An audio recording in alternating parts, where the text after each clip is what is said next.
This is the Candidly Kim podcast.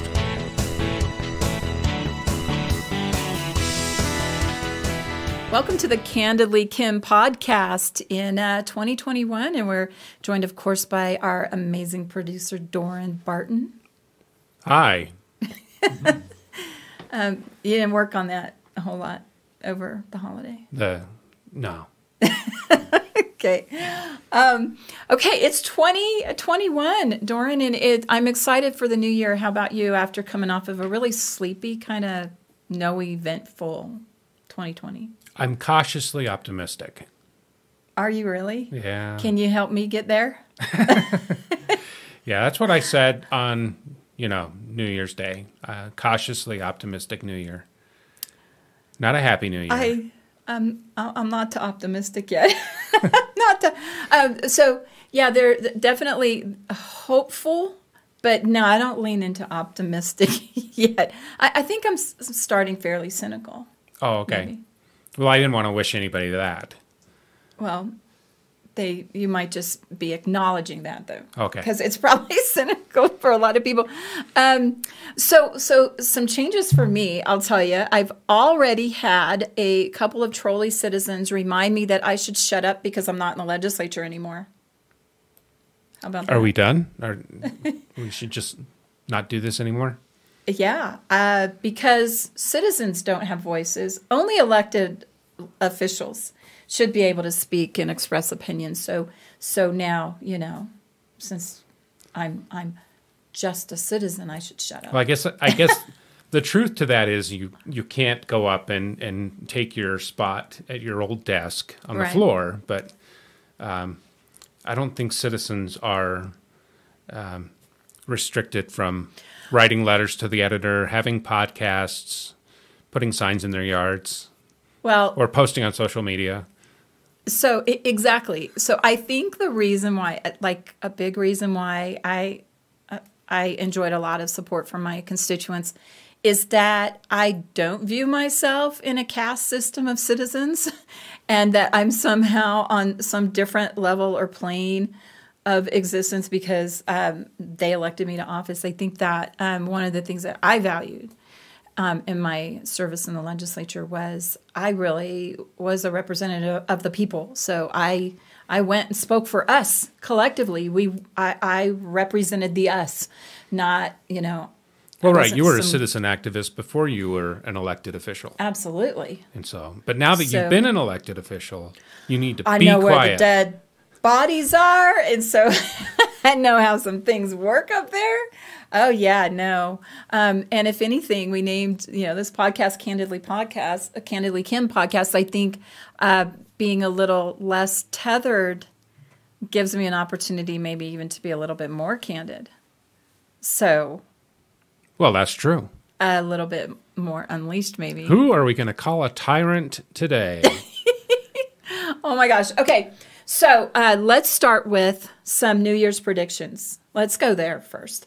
One of my favorite columnists, and I've only been turned on to him for the last maybe 6 months, year or so, is a columnist for Town Hall, frequent columnist for Town Hall, but also a kind of conservative fiction writer named Kurt Schlichter. Now, this guy, he's pretty active on Twitter, which is one reason that I have to stay on Twitter because he's funny.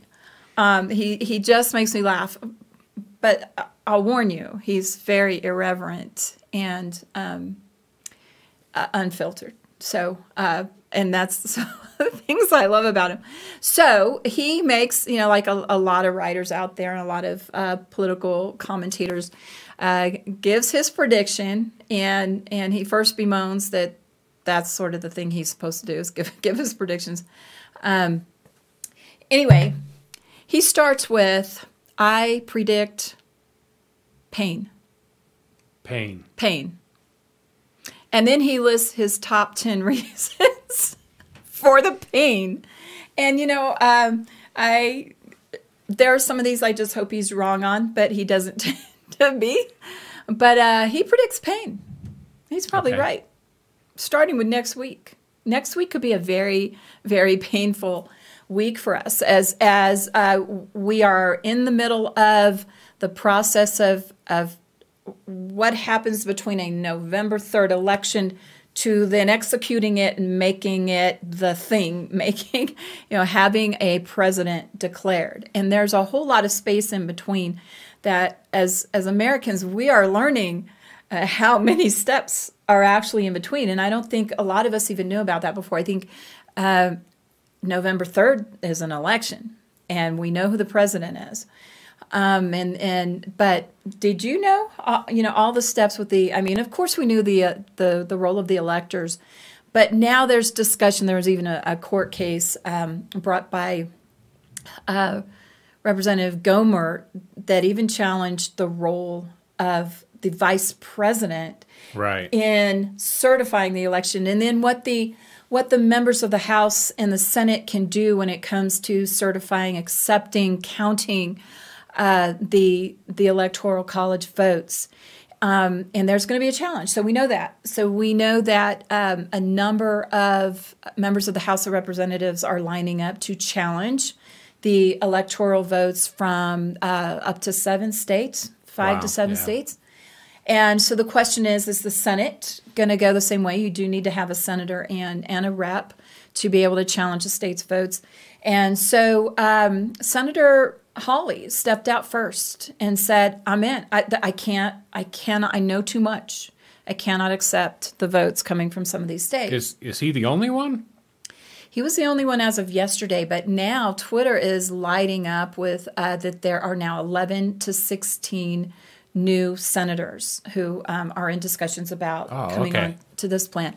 I'm really hoping that my Senator Mike Lee is one of those. You're one senator? And I do not think that my other senator, Mitt Romney, will be in that camp. Oh, okay. Again, he was the only Republican senator to vote to impeach the president, or voted to convict the president. Let's be very clear on that. So I don't expect that he's going to challenge the president's loss for a second term when he didn't want the president to serve the current term. But I am hoping that Senator Lee is there. And I'm going to really kind of look to him because I trust his judgment. I also trust his understanding of the Constitution.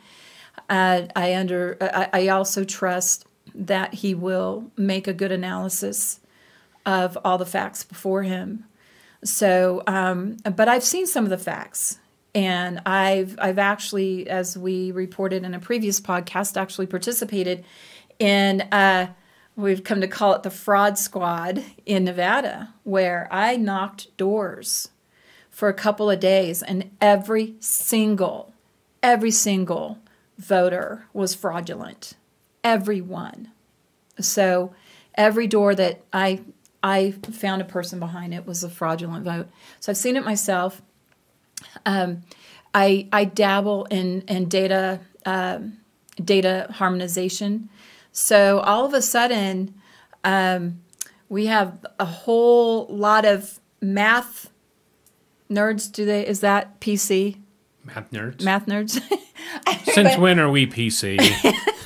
But all of a sudden, the math folks out there became some pretty important people with some just deniable modeling formulas.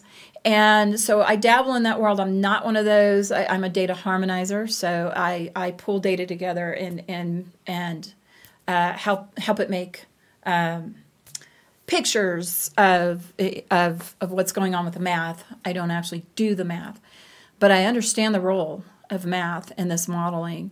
And I myself have conducted a number of Benford analyses on some of our elections in our state and have concerns, have questions. But yeah, some of these people, Dr. Shiva, follow him, Dr. Shiva, on Twitter. I'm not sure his Twitter handle. We'll put it up on the screen. But he was one of those early ones.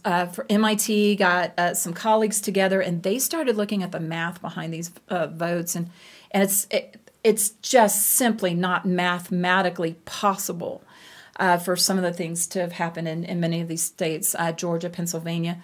Of course, we learned this week that Pennsylvania certified their votes with 200,000 more votes than ballots cast. So there's some actual tangible mathematical aspects, but then there are the sort of the formulaic mathematical modeling that just can't, just doesn't exist. So I'm on that side of things, that things are absolutely wrong in this election. At the very least, it's very questionable, but we do have insurmountable evidence. We have undisputed evidence. And so I do expect that my senator, at least one of our senators, I hope they will both review what's in front of them. And I'm hearing that we are over 160 members of the House of Representatives that are prepared to challenge it. And a lot of those are some of our new freshmen that I got to know on the campaign trail. And our own Utah's 4th District, Burgess Owens, is committed to also be on the team challenge. So that's exciting to see, and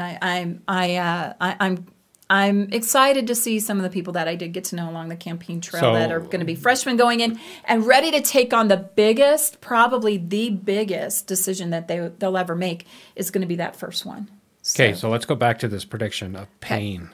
The prediction of pain. This is what Doran does, is it gets me back to where I started. Okay, he starts with number 10, no Krakens, and I'm not going to list all of these. I'm just going to go through some of mine. You know what? I'm still hoping for the Kraken.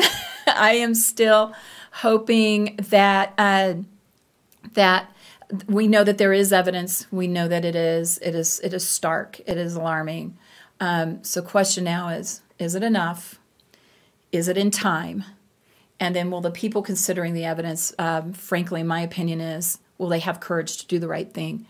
And so we've seen a lot of the court cases go down based on standing. Almost every one of the court cases have had a problem with standing, meaning does the person bringing the case actually, have they been damaged? Have they been harmed? Are they the person who should be bringing the case?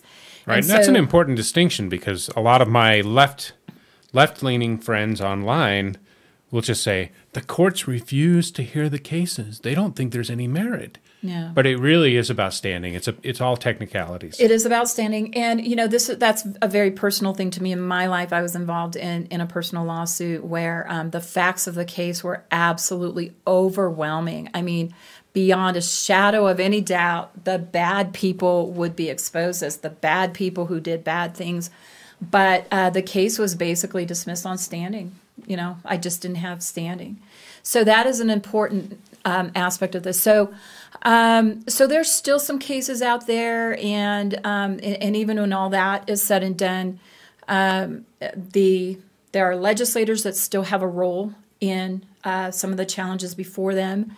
A lot of pleas before Arizona and Georgia for the legislatures to take action and reviewing the evidence and really having a say on whether those electoral college votes continue. I mean, they've been cast, but they can still be challenged.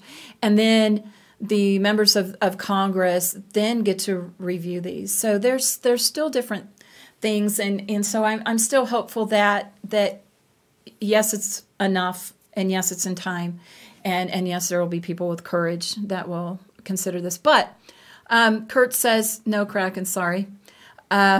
It's highly unlikely that any kind of constitutional maneuvers or even the most meritorious court challenge is going to validate Donald Trump's victory in the last election, even though it's painfully clear that he did win and was only deprived of the victory by a combination of incompetence, scams, and outright fraud. And I'm on that train, absolutely. I'm going to skip through a few. Number 8, COVID will continue until we revolt.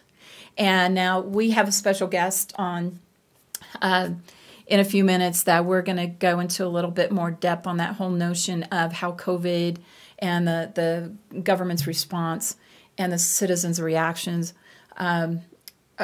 really we're going to dig in a little bit more into that. But it is such an absolutely dangerous disease and so highly contagious that in New York, people needed to stay home in Times Square, be empty on New Year's Eve while the ball dropped.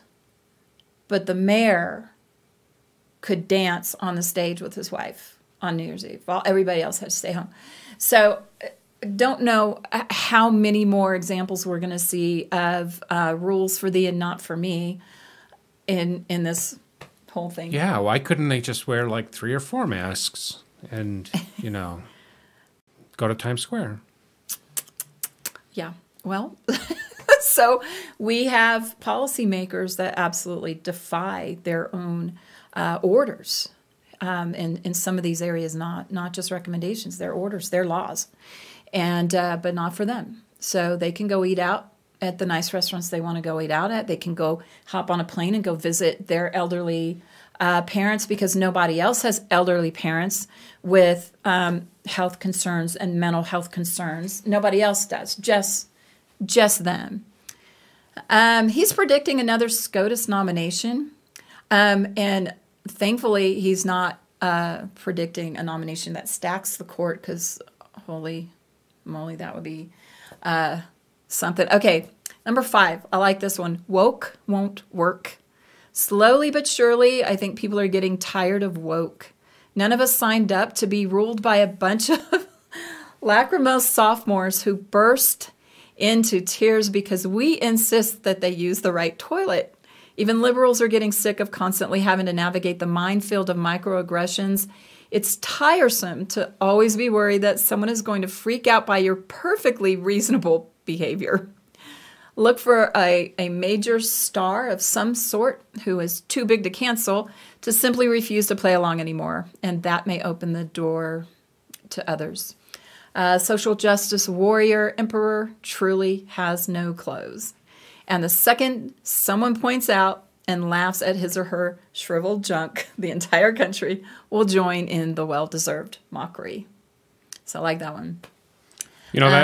There's something trending on social media right now that Nancy Pelosi is planning to ban gender terms. Oh, yes. Mother, daughter, father, son in House rules. Yes. Meanwhile, her Twitter profile describes her as a mother, grandmother, and dark chocolate connoisseur. And not to mention ice cream, high palate ice cream. So the House has promulgated a new rule that would eliminate gender-specific things and gender-specific roles, and eliminating mother, father, brother, sister, aunt, uncle. It's crazy. I mean, at what point is this just crazy? And what do you replace those with? So, skip through a few more. Number 3, Ghislaine Maxwell will not kill herself. And number 2, I think this one's evident. I think this is one of the most evident things in his predictions is that Trump will be a kingmaker, regardless of what happens on January 6th or January 20th.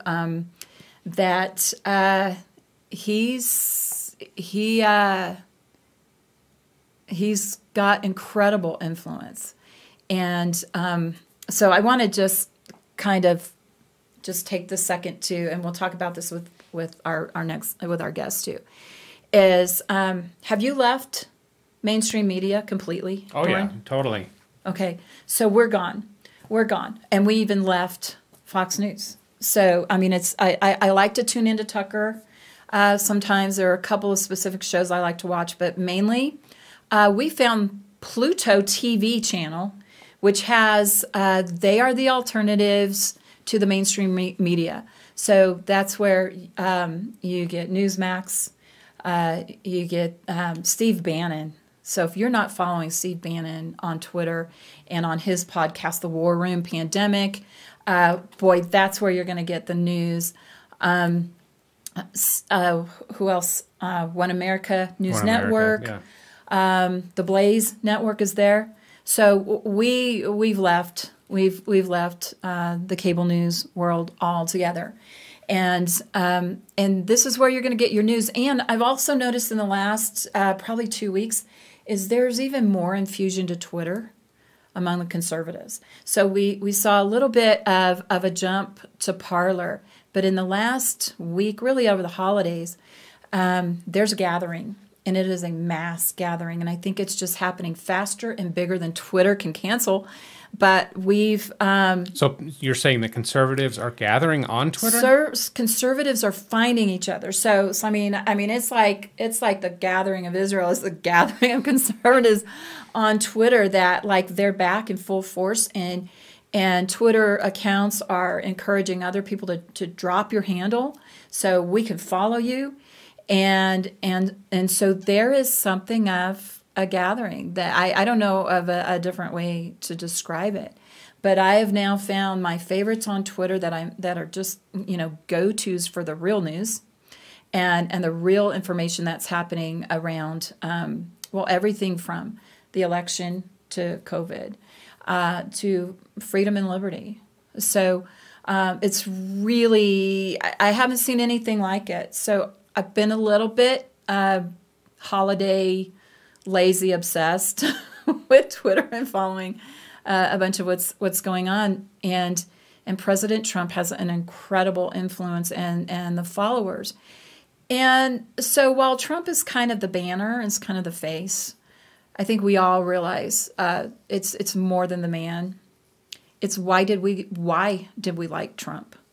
And why do we want this election defended so badly? It's because of what he really did to preserve our freedoms and liberties and make us a stronger economy, place us back in a position of strength on the world stage. Just incredible things. And we could, in fact, we should do a podcast on just his accomplishments as president, even the last couple months.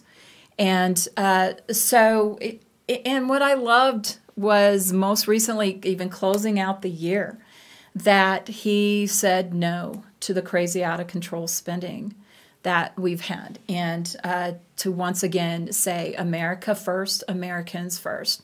And we saw the crazy budget bill that had so much money going to. I posted. You can find this on my Facebook and my Twitter, about $7 million to develop a smart toilet that can detect anal prints, and that can also measure compounds in your excrement. Okay, and that was only $7 million. That was only just a little piece of that bill.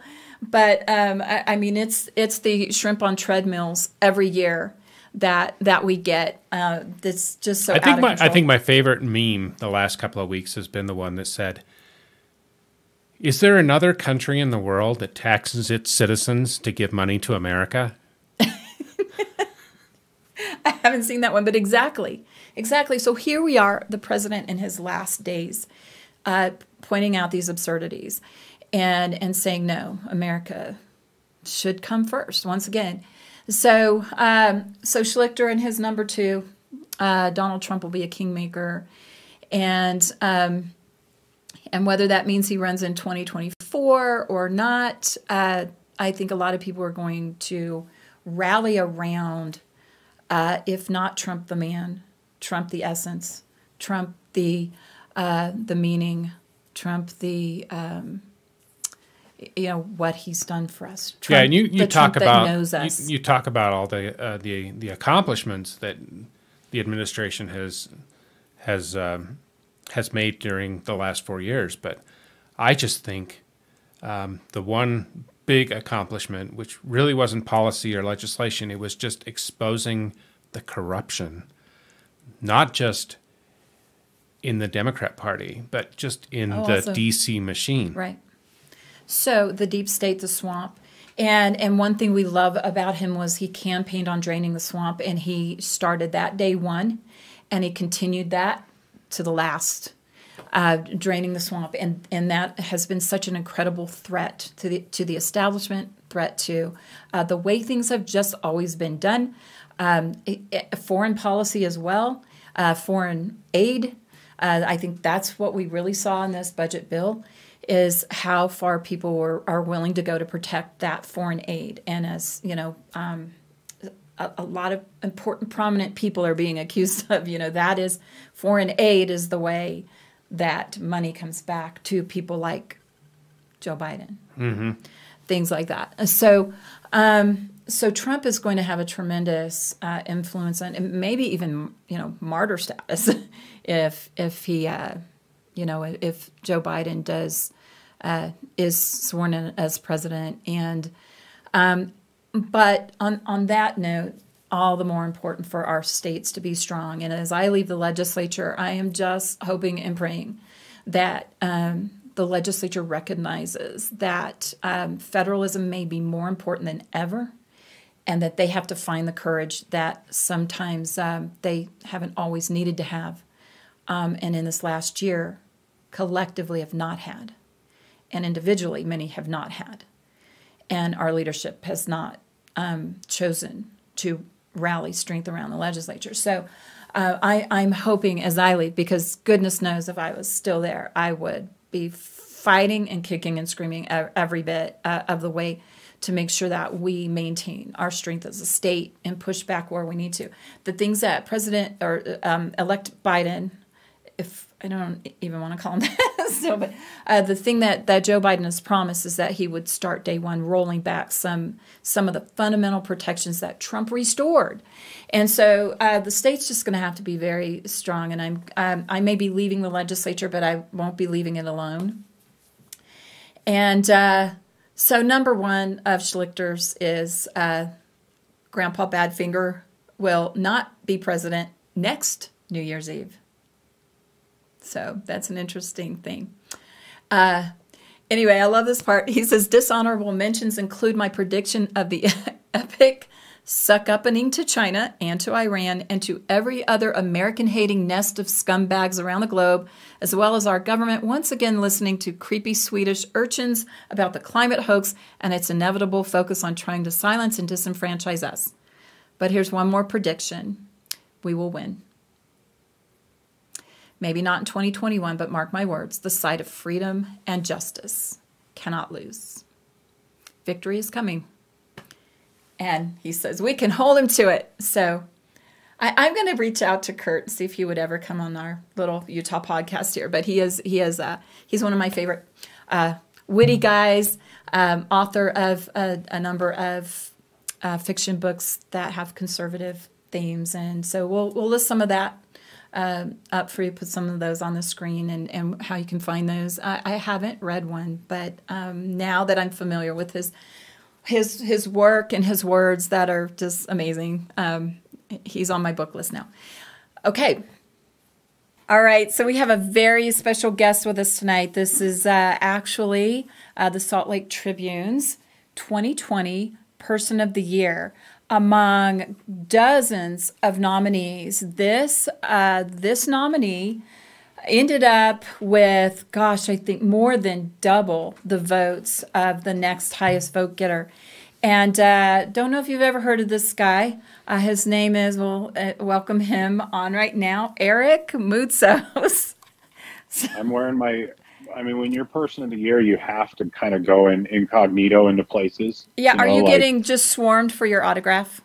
It's amazing. It's people. I have to hide in my own house. In your own house. No, you have to hide. You have to hide in your own house because there's a pandemic that you are following the orders very, very carefully and the recommendations very carefully to always wear a mask, social distance, don't go anywhere. Don't question anything. Don't question for yourself. Authority. This is Eric. Don't question authority, Moutsos. As everybody knows. Well, okay. So, Eric, there are so many things we can talk about. But by the way, congratulations for being Person of the Year. I did. No, you know that they took it from me, right? No. Oh yeah. What? Oh yeah. They didn't give it to me. They just made it. They did a bait and switch. They said Salt Lake Tribune readers nominate but then they actually gave it to healthcare workers officially. You're kidding. No. Oh, okay. So yeah, I mean, the vote means nothing, and it just Okay, goes so along. then the Salt Lake Tribune readers. Yeah. Eric was Person of the Year. Okay, so yeah, I hadn't heard was there a formal award ceremony, but I had heard that you had won that, and wow. Okay, but okay, so we do appreciate and honor our healthcare workers as well. So there's so many things we can talk about. Especially the ones that do TikTok videos during the pandemic. We haven't done those locally, have we? Oh, absolutely. Oh gosh. Okay. Okay. Well, I don't know. Sometimes you got to take a break too, and do what you can to cope with the circumstances. But so there's so many things we can talk about. And Eric, you have your own. You do frequent Facebook Lives. You're prolific in social media. You have a book. You have a movie. And tell us real quick about your movie. Well, it's called Non-Essential. You can I don't even know how it came together so quickly. I met a guy named Steve Sorensen that came to our first rally. He did this cool footage with a drone and Metallica music that was a couple minutes long. We met up and he said, "Hey, I want to film these events." And because I was planning on we weren't planning on stopping until the government stopped, which unfortunately they're not going to stop, so neither am I. And Steve said, "Hey, I want to film these," and then he started talking about putting it in a documentary form, and it's been amazing. Like he's dedicated this entire year to trying to film this and to go to all of our events. And so now what we're doing is we're going and showing this film all around the state of Utah. We just got invited to Idaho. We got invited to Missouri. We got invited to Arizona. And the film is called Non-Essential, and it just goes to show the hypocrisy of the government. And especially we highlight the Utah government, how hypocritical they've been, just about what's essential, what's not essential, et cetera. Okay, so congratulations on all of that as well. And you have some really awesome cameos, people featured. Like you, yep. And that's twice. You're no. Are you 3 times or? Because a lot of people, some of your listeners might not know, but Kim was my representative up in West Jordan, and that's when I got to know and love her because she was fantastic. She understood what was happening. She was one of the only ones that was pushing against these narratives, some of these bills that come in. And so that's where I really, really respect Kim Coleman, and I'm excited for whatever she's going to do. I believe that her race was messed up by Dominion. That's just my personal belief. So you don't have to say anything, Kim, but I think the entire Dominion is exactly what Donald Trump says it is. It's a hoax. It's a lie. I don't think Spencer Cox won. I think once it got exposed, the left in Utah, they started scrambling, and that's why you saw Burgess win, because I think they were going to take it from Burgess Owens as well, but then they were like, "Oh crap!" And so that's just my take.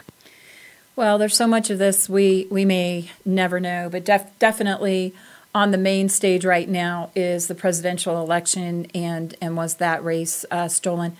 And before you were on, we did cover that topic pretty well about the steal and efforts to stop the steal. And I'm fully on board with believing that nefarious things happened from hard voter fraud with fake ballots to the tech insertion of how ballots are tabulated inside of these machines. So let's talk about what, like you just mentioned, you have this documentary. You're kind of on the road sharing this documentary that documents how Utahns responded to not just coronavirus, but coronavirus mandates, regulations, and this was just such a natural space for you, and I think that was a natural space for me to be concerned about how the government will start to restrict our lives.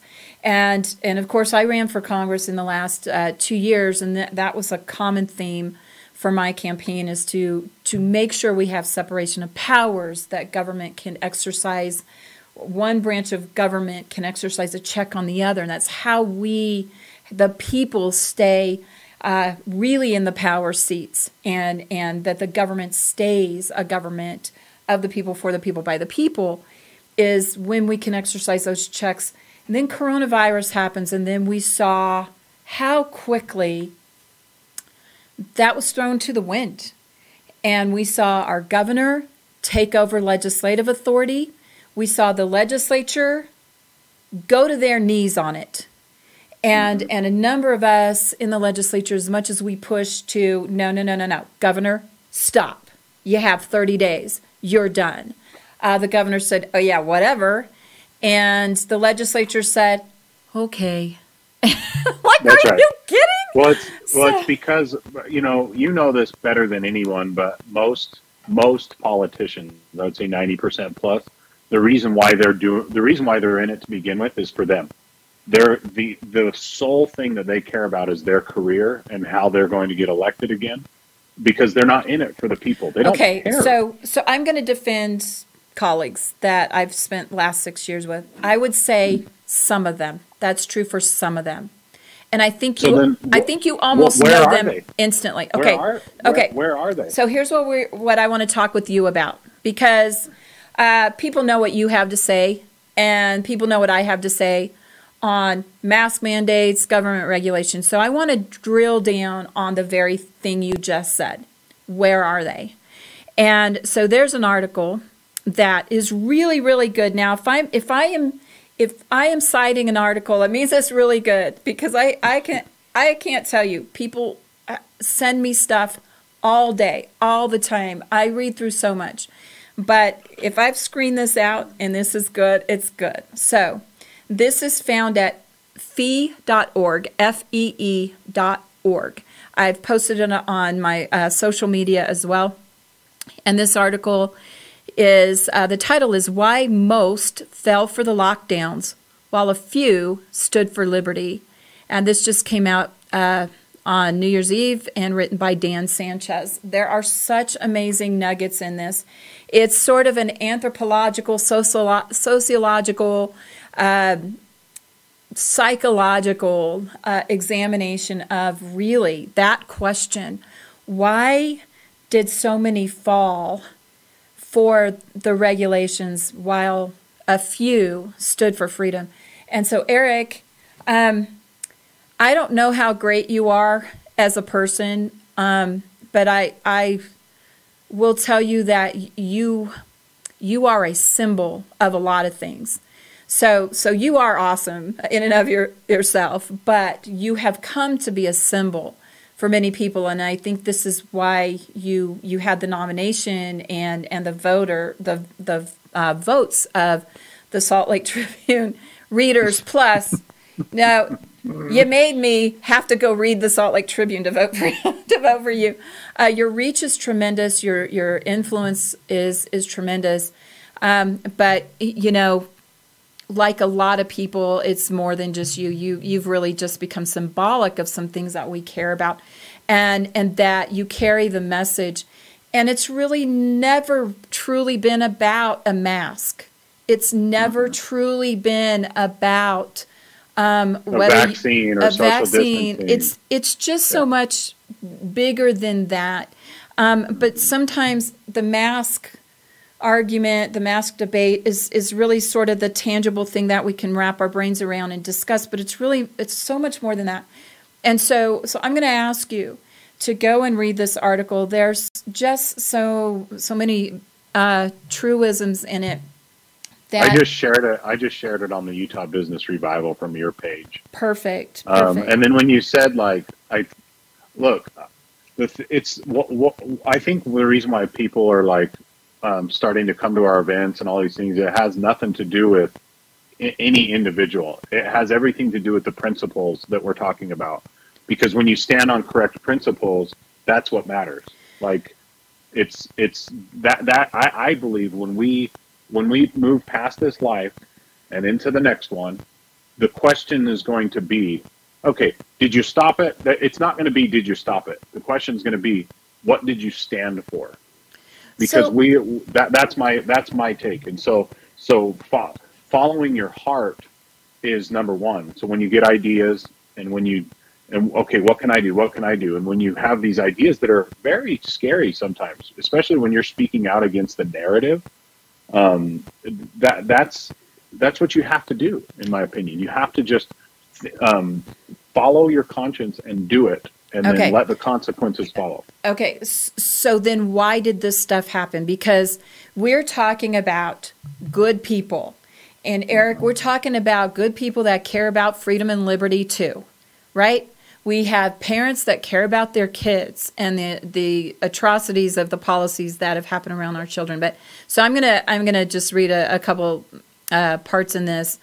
But for everything that 2020 was, the rise of the pandemic lockdowns will go down as the most momentous. Never before have the day-to-day lives of so much of humanity been so radically upended. And outside of wartime, never before has there been such a widespread and extreme rollback of human freedom. And how did it all happen so fast? Why did people give in so quickly to such a sweeping assault on liberty, even in America, the land of the free? Wow. In a word, they let their guard down. They stopped or their guard being was never vigilant. Up. Or their guard was never up. Or their guard was never up. But you know what? All of a sudden, even if your guard wasn't up, even if you weren't a liberty freedom fighter like you and I have been for, so much of our lives anyway, the government said, go home, stay there, shut your business down, lose your livelihood, try to make sense of what's going on with your kids and education. And when you go out, stay away from people. Let your elderly parent die alone. I mean, the craziest things. So much of society has said, okay, because you said so. So what this article is about, again, is sort of that anthropological, sociological, psychological examination of why. How did we do that? And by the way, we did it overnight. I mean, we did it instantly. It wasn't even a gradual. Well, it's because it was planned. This has been planned for a long time. And look, I'm not just talking about, I don't want to go into conspiracy theories. I want to go into the spiritual nature of what's happening. This isn't just a war from China and Russia and the United States of America, all the communists that have infiltrated media and Hollywood and large corporations for so many years. This has been set from the beginning of time, and that's what people need to understand. If you believe that there's a spiritual war going on, that's exactly what's happening. And Kim, have you ever had something in your life happen where that God was in the details years before? It's almost like he set something up here, and you saw the fruits here, and you're like, how did God do that? Yeah. Okay. The devil works the same way. People don't understand that this is good and evil. This is light and darkness. Okay, so let's maybe save that, because I'm with you on that. I do believe that. I mean, everything from absolutely what you're saying. But let's stick to sort of the more. Well, I don't even know that you can tease them out, because really it's good versus evil. It just really is. It is. Okay, and but it's light and darkness. So when you get afraid, what's taking over? Is it the darkness or is it the light? That's right. So I totally agree with you. But so I want to kind of stick to the points of this article, because they're really fantastic to help, even if you're not a person of faith, to understand why we just so quickly just went, okay, yes, sir, may I have another? How do we do that? And there's some, throughout all time, I mean, throughout millennia, there have been the dragons. And this is a Jordan Peterson reference, that there is the dragon that the village has to come together and defend against, and we lock ourselves down and we all war against the dragon. Well, this is our dragon. And for whatever portion of it is the mythology that controls people, it's the method that's been there forever, and it shows its head ever so often. And whether this is, you know, in Third Reich, World War II, or centuries ago, this is our time where we have this thing happening, and that tyranny can latch onto that and exploit that, or tyranny uses it in the very first place. And so I want to just quote a couple of things. One of the things they talk about is that the government really tries to control so much. And I'm just not going to do justice to this article. But we have a governor who surrounded himself with about 20 or so people who are experts and said, okay, here is the brain trust of all we need to know and all the ways we need to act is right here. And what happened is the governor very literally left the people out. And what arrogance has to exist to believe that you captured all the knowledge to be had to understand the crisis, to understand the threat, and to understand the response.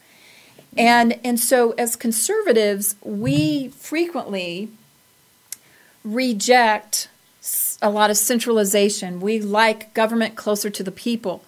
And yet with this pandemic, we centralize this about as central as you can get in the state. And we centralized it in a one-man office with his advisors and said nobody else has anything to give. And that never works. It never works. And then the next response to that is tyranny. Is since we are the experts and we have all the knowledge, you all have to be quiet and we have to shut you down. And and that's not enough. We're not just going to keep you out. And by the way, as a state legislator, we are the voice of the people. That is our moniker, Vox Populi, voice of the people. So when the legislature was left out, the people were left out. And how absolutely arrogant is it for one governor to believe he captured all the knowledge of how to understand the virus and how to respond to it in his little office with his little 27 advisors. Well, and how many of those 27 advisors are actually believe in the Constitution, are talking about the Constitution? Well, most of them are progressives. They're leftists. But we've been saying this for a long time. As policymakers around COVID, it should not just be the health aspects. There needs to be the economic aspects, the emotional aspects that we should, like even the in the article states that, you know, we didn't even give people choices. We didn't give great-grandma the choice to say and choose, I'd rather die with my family from COVID. That's right. Than die alone. And amen. And that the government was that arrogant to believe, and here's the quote, I want to use it because it is really it's a great quote. To reject the lockdowns is not to reject science. It is to recognize that science is not omniscience and that central planning amounts to an arrogant pretense to godlike knowledge.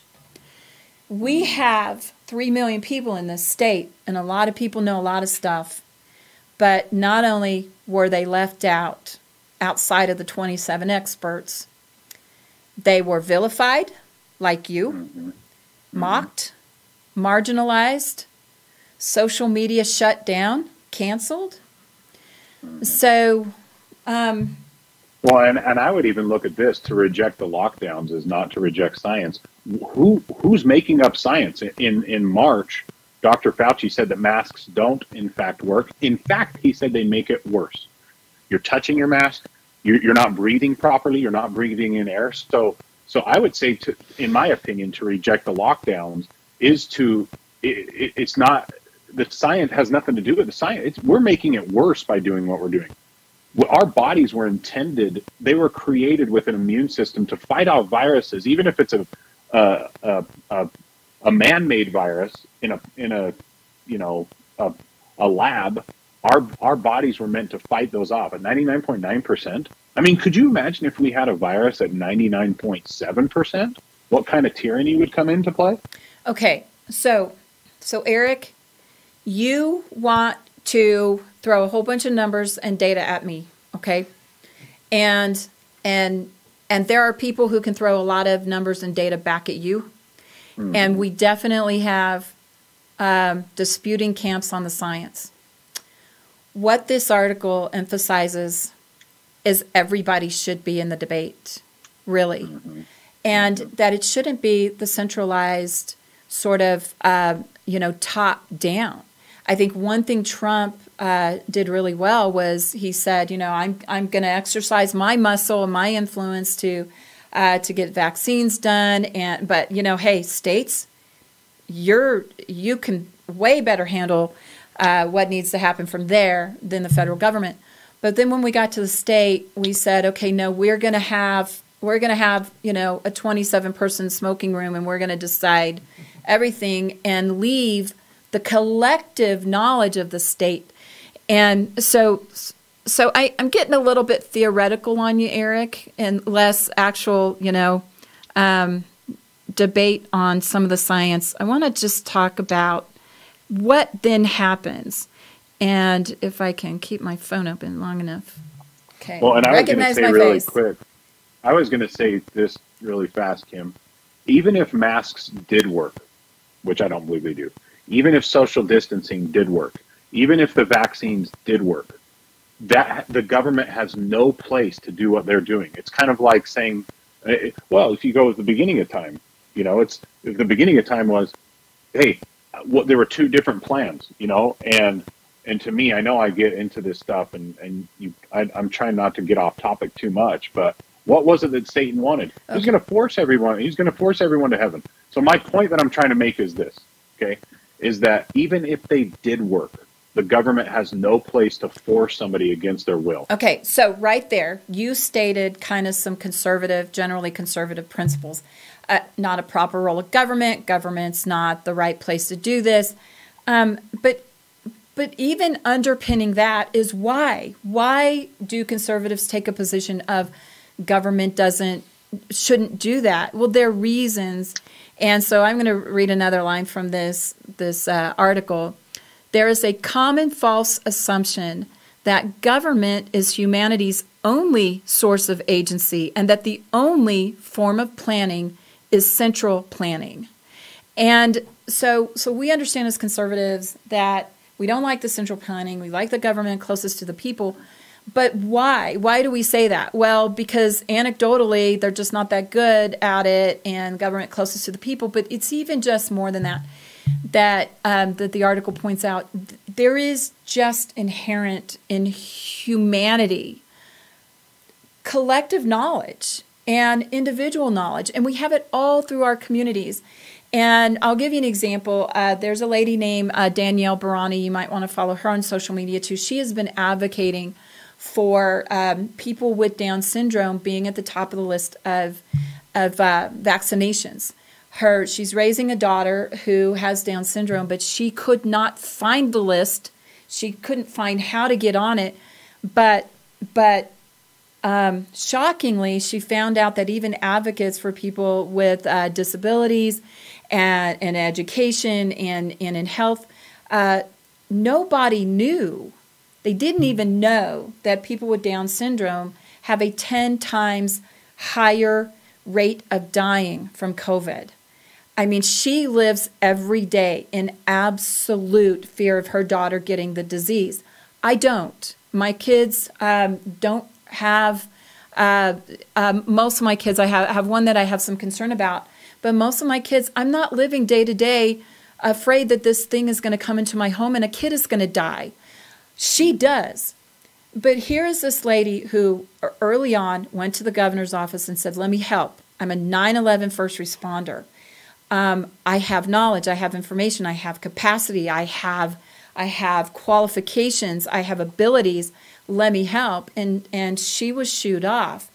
And yet she had to bring to the awareness of the coronavirus task force that people with Down syndrome belong at the top of the list. So that's just kind of an anecdotal example of sometimes we just have people in our communities that know stuff. But when your government, your tendency sometimes is to ignore and reject, and when you're not doing so well, the next tendency is to clamp down and restrict and control, and that's what we've seen. And luckily, and send out text messages on Sunday at 9:30 at night, scaring everyone, saying it's unbelievable. And so then there's another, like, this is maybe my favorite part of this. So in addition to the false assumption that government is humanity's only source of agency and planning, there is another common false assumption, and that is that government is humanity's only source of coordination.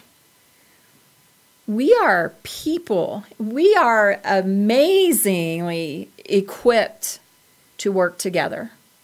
Whether it's our street, and in a story that a lot of people are familiar with in my life, whether it's the drug dealer on the corner, getting rid of him, or whether it's improving, bringing improvements to our schools,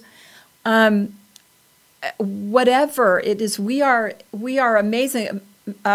Making fire, gathering food. Anciently, we are amazingly equipped to coordinate together, to work together. And for the government to think that we can't do that unless the government tells us how is not only antithetical to what we are as human beings, but it's personally offensive. And and we need to be careful that people look to government to say, hey, tell us what to do next. We really don't always need to do that. So, Eric, aside from just what does the science say about masks, what have you seen about the ability of people to work together in amazing ways without the government telling us to? Well, I'll give you an example with the Utah Business Revival. I created that group back in, I want to say April, and everything has been voluntary. The entire thing, every one of our events is free. Every one of our events is free to the vendors, the businesses that come, and it's been everybody who believes what we believe coming together and saying, hey, I can help with this, I can help with this, I can help with this, donating things, like helping. And we've gotten off like 8 business revivals. We put on the first concert, American concert since COVID, and most of that was all voluntary. And so, in my opinion, it's people coming together with what they believe and taking action. We are the answer to this. The American people are the answer, and until people understand that they're the ones in charge, not the government, we're not going to take control of it. Like Iron County. Look at Iron County, for example. You've got Paul Cousins. You've got his county commissioners. You've got the mayor. You've got the sheriff down there. And you know what they're saying? We're done. All businesses are open. There's no mask mandates. That's how we're going to do it. And Herbert hates it. Herbert lashed out at the sheriff down there for not, enforcing these unconstitutional mask mandates. So that's why we have to elect good representatives. That's why elections matter. Because absolutely. But I would say that what concerns me equally is we are talking about tyranny. We're talking about government force. But sometimes, and more, maybe even more often than not, some of this comes from a place of people meaning to do well. They really do mean to do good and do well, right, and it's just misguided. And I think that's I would agree. I would agree. And it's like when church leaders, they'll send out a thing saying you don't love someone if you don't wear a mask. I believe that's coming from a place of kind of panic, like, so I'm going to put this out, when in reality, that doesn't mean that it's true, because I don't wear the mask, but I still love you. I still love people.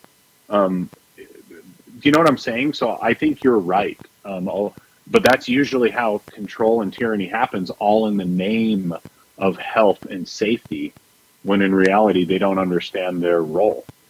And but we are really amazing as humans coming together. And that doesn't mean it's without leadership, because, I mean, definitely you've displayed leadership and you've helped, coordinate. But all human coordination does not have to come from the government. All human solutions do not have to come from the government. We are amazingly equipped to do this in communities. And so I think as much as we see across the world, the virus is going to virus. We've seen very different outcomes from societies, states, cities that have had all kinds of variants on the levels of lockdown and economic shutdowns, mask mandates. And what I love about this article, and again, go read that at fee.org, and it's been shared, is recognizing that, first of all, don't turn to the government. They're really not the best to solve our problems, but the government has put itself out there as no, listen to us. We are the experts. And when I say that there's such a level of arrogance, I'm not saying that means they're bad people. I'm saying that there's a little bit of sometimes some certain personality types or even history, just that's sometimes just a tendency in government and among some government officials to want to clamp down, restrict, control. And frankly, some of our elected officials are afraid of a lot of blame. You've got President Trump, who is lauded for being so successful at responding and shutting down travel from China and then getting this vaccine out. But then you've got another side that says, oh no, he's responsible for killing almost 500,000 people. And so lawmakers, sometimes they do things out of fear of blame as well. And, well, if I don't do enough, people are going to say I didn't do enough. But the reality is government's not the best place to do it. And the best thing government can do is understand that, is recognize that, and expand the pool of knowledge. And that's what was so absolutely wrong about shutting down the legislature, is because then you relegated all knowledge to one person and his 27 advisors rather than 3 million people in a state. Well, and it's unconstitutional. And it's unconstitutional. Yeah, and it's immoral. Like, you cannot have liberty without morality. People think that freedom and liberty are the same thing, and they're not. Because you can have your freedom and make poor decisions, and that equals bondage. That's where we're in right now. We're in bondage. And that's because that immorality from the government, that's the reason why. Now, if you have freedom plus morality, that equals liberty. Freedom plus morality equals liberty. And right now we don't have liberty because it's immoral what the government has done. And it's immoral for people that know they should be standing up that aren't standing up. It's immoral. And that's why we're suffering right now. And that's right. And so someone asked me today, what really should happen here. And the article says, this is a quote from Mises, the alternative is not plan or no plan. The question is, who's planning? Should each member of society plan for himself, or should the paternal government alone plan for all? The issue is not automatism versus conscious action. It is spontaneous action of each individual versus the exclusive action of the government. It is freedom versus government omnipotence, and that really this, in reality, humanity engages in mass cooperation to solve incredibly complex problems without central planning every single day, and that the very essence, I think, as the article wraps up, is trust humanity.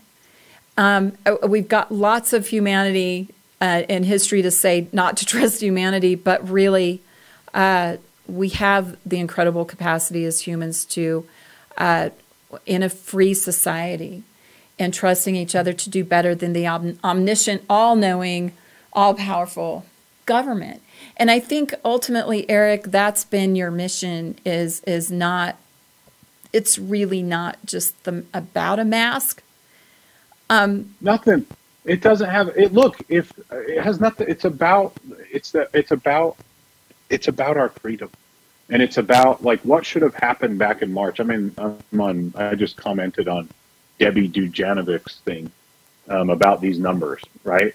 If we would have allowed everybody to go and get this thing at the very beginning, like we should have, just like any other cold, and helped, older people, not force them, but said, hey, this is coming, so we're going to help you while we go out and get this, because we know now that 99.9% of people are going to be just fine, maybe even higher than 99.9. We did it the exact opposite way. It should have been a memo. Governor Herbert should have sent out a memo that said, hey, this virus is coming out. This is what we know. These are our recommendations. Go and live your lives. For the people that are vulnerable, the people who have these health issues, we strongly recommend you stay in your house. That's what should have happened. But instead, we went the wrong way. And that's what I'm trying to do to wake people up. So our documentary, Kim, that I was telling you about, Non-Essential, you can go and watch the trailer at nonessentialfilm.com. And then you can come to our events. Just follow my page. You can follow Utah Business Revival to see where we're going to be doing this throughout the winter. And then I'm going to release it basically to the masses as soon as it starts, probably within the next month or two.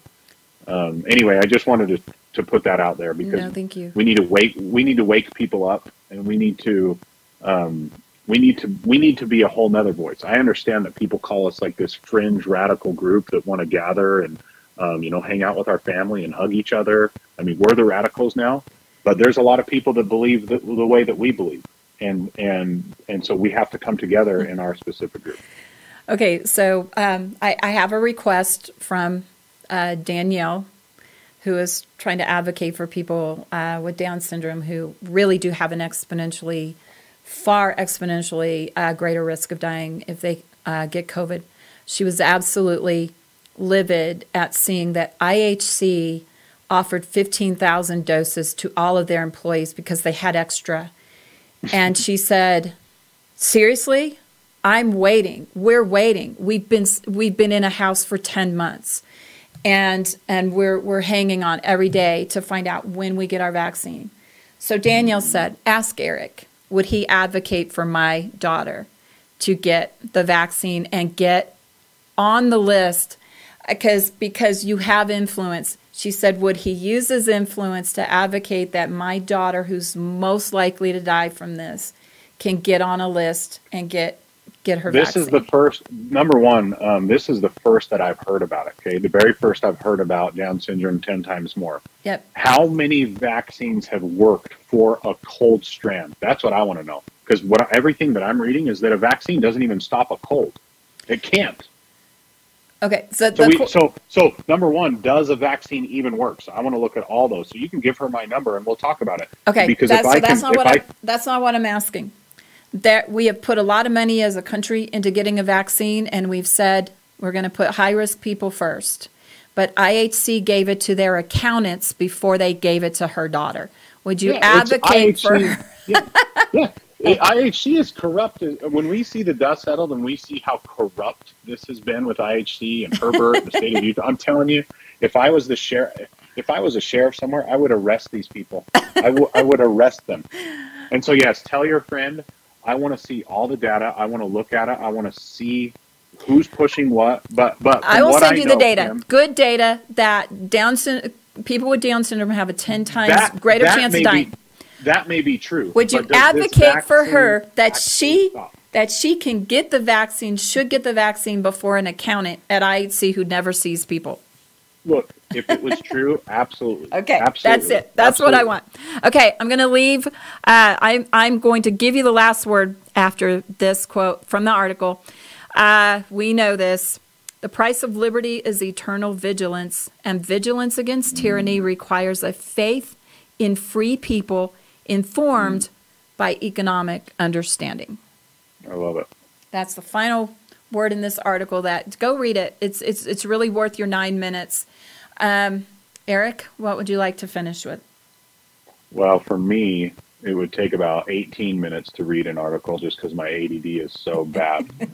And look, I just want to say this, like the most important thing that we have to keep in perspective, okay? I believe this earth life is a test. It's not about a mask, not about, like we talked about. It's about, do we still love the people that we disagree with? Do we still love? That's the test. I'm telling you right now, whether we're right or we're wrong on this division, do we still love those that we don't agree with? And that's what we have to keep into our hearts, because I believe we're going into some very, very dark times. And to quote Joe Biden, and people are going to be wishing that we went back to 2020 in 2021. I don't like to say that. I'm not a doom and gloom. I hope I'm wrong with all of this, but we are not headed in the right direction at all. And so we just have to prepare ourselves. We have to get straight with God. We have to be straight with our families, our communities, and because I believe it's going to go local really quick, and we have to love each other. And so that's my final message. Well, and I do know that about you. I do know that your motivation ultimately, why freedom matters, why liberty matters, is ultimately your love of your neighbor. And all of this is about keeping them free and strong. And then I have observed you have your opinions, absolutely, and you can argue and you can debate, but you definitely have charity and love for people you disagree with, and I like to think that that's one of my aspirations as well. Something I think we always have to work on to get better at that. And the more divisive we become, the more it challenges that. But underlying everything is that ethos. So, and with our families, you know how many families are divided? I just read a post where this girl, she said, my dad's not coming to my wedding because he's afraid of the thing, and now they're fighting. You know, I've never ever even argued with my in-laws for 17 years that I've been married.